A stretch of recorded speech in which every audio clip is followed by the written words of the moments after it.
Today we're going to show you the basics of indoor plants, Gardening 101, how not to kill them, what they need to live, and how you can get the most out of them. And remember, everything that we speak about and all the products are available from your local builders. We're going to cover how to choose the plant, what to feed it, and if you get any bugs, how to get rid of them. Today we're here to take the murdering out of indoor plants. How many of you have purchased awesome indoor plants and within 2 months, well, they're sticks? There are a couple of very simple rules that we need to go through.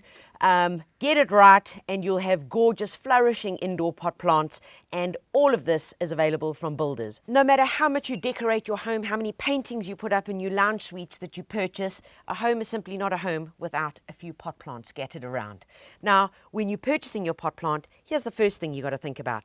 How big is this guy going to grow that I'm about to purchase? Will it live in the light that we have, and do I like it? Most importantly. So let's go through the basics. Number one is, let's talk about a few different ones. This little guy over here is called an aglonema. An aglonema, one of the toughest, I can't kill you, will not be murdered, kind of pot plant that is probably what everybody wants. It can cope in really low light and does the job incredibly well. We're going to go from the extreme to the I will die quite quickly if I'm not looked after. This is a little maiden hair fern, and ferns are lovely in the home, but if you are not prepared to water it as often as it requires, then don't go for this little guy. So how do we finish this off? We buy a little pot plant like this from our local builders. It looks gorgeous. We take it and we invariably put it into a little container, something like this. And you know, with containers these days, wow, I love it. There is a color and a style to suit your home. Whether you want the bright, whether you want something a bit more sublime, there really is a container, and we call them pot holders, just for you. Be very careful though, and here's the trick. A lot of them don't come with holes. No holes means no drainage. So if you put your little maiden hair fern, like I've got, pop it in here, well, that's great. You think your job is done. And once every 4 or 5 days, you're going to go and put some water in there. The trick is, that's not how you do it, especially if it doesn't have drainage holes. So what you've got to do is take the plant out. The best way that I suggest you do this is put it in the bath. Literally put it in the bath. Take your little watering can, water the plants, wait for the water to drain away so that when you pick it up, there's no more dripping. Then put it back in its little pot holder and put it back in its place where it's desired. That is the best way to water it. If you simply add water and build it up in here, eventually the guy's going to drown. I mean, its roots are going to rot, the water's going to get smelly, and you're going to have a dead plant on your hands. So, as I said, rather, take the little guy out, water it in your bath, and then put it back. Okay, so that's the first step. That's one option that you can do. But remember, if you're going with that option, a plant like this, yes, it certainly could live in this little pot like this for many years. However, if you're wanting, you can see already, look at all its roots over here. And this guy would be very happy living in this pot as long as we're feeding it and giving it the right water requirements.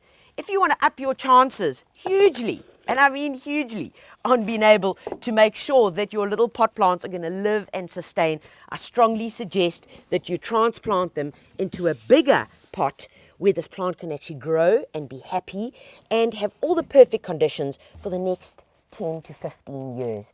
That's how long an investment. So if you're prepared to put the time in, well, you're going to get the reward. So let's take a look at this little pot here. Been designed specifically for indoor plants. Why is that? Because have a look at the bottom here. Can you see that? That is a specific little drainage, almost like a little grid. Do you see that? It's got the grid at the bottom. It's got that little extra there. So when you put this guy in the bottom of your pot, there's actually your drainage hole.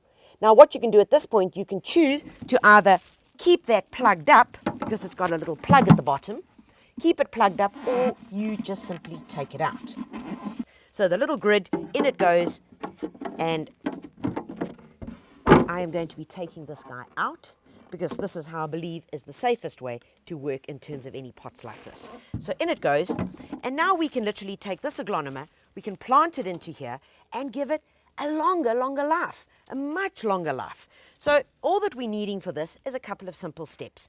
We put in a few drainage pebbles, and drainage pebbles literally can go on top of the grid. You don't need anything too smart and fancy about that.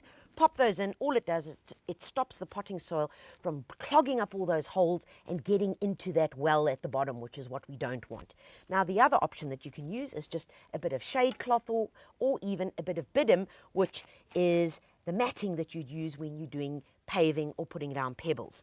Some good old-fashioned potting soil. And remember, you're not going to be schnoop here and take soil from the bottom of the garden or from a plant that died and that you've still got in your bathroom, and you're going to take that and try and recycle it. No, that could be full of pathogens, it could be full of weeds, it could have bad diseases in it. So just use plain potting soil, which you get in bags from your local builders. And then in goes the soil. And the potting soil has been designed specifically for pot plants. It makes sense. So let's use the right stuff. Okay, in it goes. What we're going to do is we're going to fill this pot up, the standard rule, and as we're going to get to about halfway. Once we're about halfway, what we're going to do then, even it out, all right? Take our pot plant in its pot still and have a look. Okay, there's the base of the soil. No, it needs to go up just a little bit higher. You don't want to bury this guy too deep because that's going to look odd, all right? Just a bit more soil in, and then we know we're good to go. So in it goes, and remember, I've added nothing into this potting soil. Literally as it is. Rightio, Bob's your uncle. Now what I do, take my hand, just firm it down gently. Right, there we go. Nice and firm down, even, that's what we're looking for. Now we're going to take our pot plant. Our little aglonema is now going to be set free into a much bigger pot, and it all makes sense, guys. I mean, here in this little pot, it's got limited soil, limited moisture it can hold. Its roots can't go very far, whereas if we put it in a big guy like this, well, its roots can grow, it can grow proportionate to the size of the pot.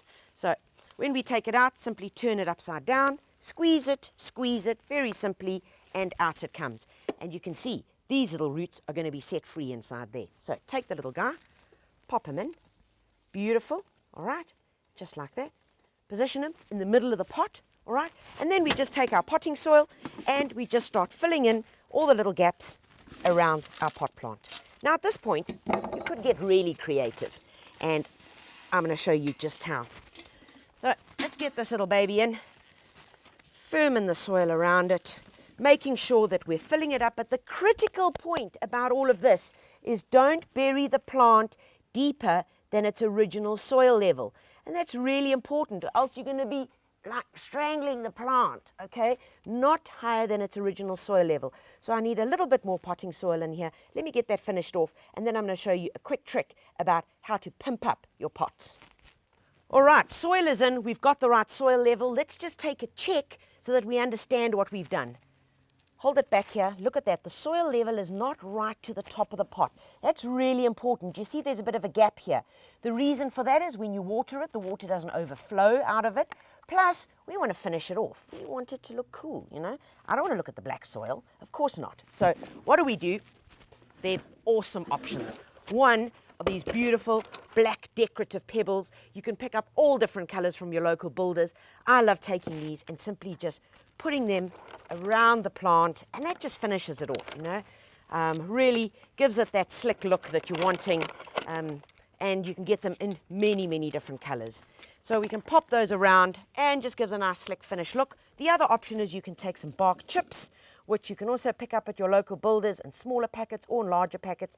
Take those and literally just put them around. In gardening, we call this a mulch, but you can call it just pimping your pot, you know. All right. So there we go. Pop those all around, finishes it off and makes it look good. All right, here's another really cool idea, especially if you're limited with space. You can get awesome containers like this where I've got an anthurium in it. And anthurium produces beautiful flowers that almost look fake. They're really tough.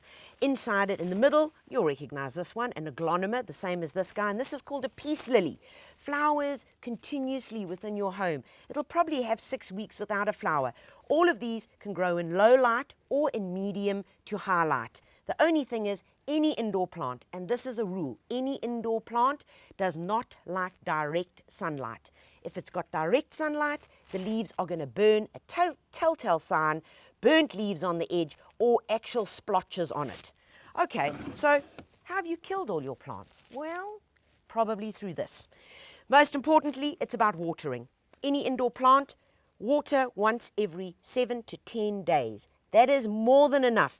In a container about this size, probably 1 glass of water.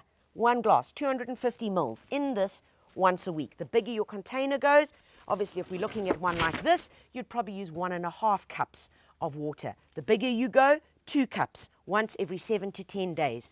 Most times indoor plants expire simply because we've overwatered them and we've killed them with kindness. So what if you get any hohos, nunus or pests? Let's show you how you can prevent that. The one way is by using this. These are called Wonder Wipes. They've been specifically designed for pot plants, all right? It's not a Wonder Wipe that you're going to take for your kids or something that you're going to find from the kitchen. These are specifically designed, nice and sensitive, and one of the biggest problems with indoor pot plants is the buildup of dust on the leaves. And probably once every 3 months, I would suggest get some of these and literally just wipe down the leaves. As soon as you get a layer of dust on the leaves, they actually can't transpire, they can't grow, they can't breathe. So take that off and all you do is just grab the leaf very gently. I mean, this is like twice a year job, so take your time and do it. The other way, put them all in the bath, and if you've got one of those spray shower heads, give them a good spray, clean them off, they feel a bit fresh, and away you go. All right, so that's the one thing that you can prevent. The other thing is, don't think that you've been kind to your plants by on a nice day, take them outside, leave them outside and think they've got some fresh air and I can take it back inside now. No, you're going to kill it. Leave the pot plant where you've left it in the home. Now, couple of problems. Generally, on pot plants, you'll see like white fungi stuff growing, like almost looks like cotton wool. And that is a common problem in indoor pot plants. And it's called mealybug. And mealybug you can get rid of by simply using something like this. It's called insecticide granules. Follow the instructions. You sprinkle a little bit around the plant and it'll get taken up into the plant and it will kill the mealybug. The other common problem is scale. Scale can get rid of it with this, and you can also get ready-to-use aerosols or sprays that you can use. Remember, just ask the guys down at your local builders, what is the best thing for my pot plants, and they'll advise you accordingly.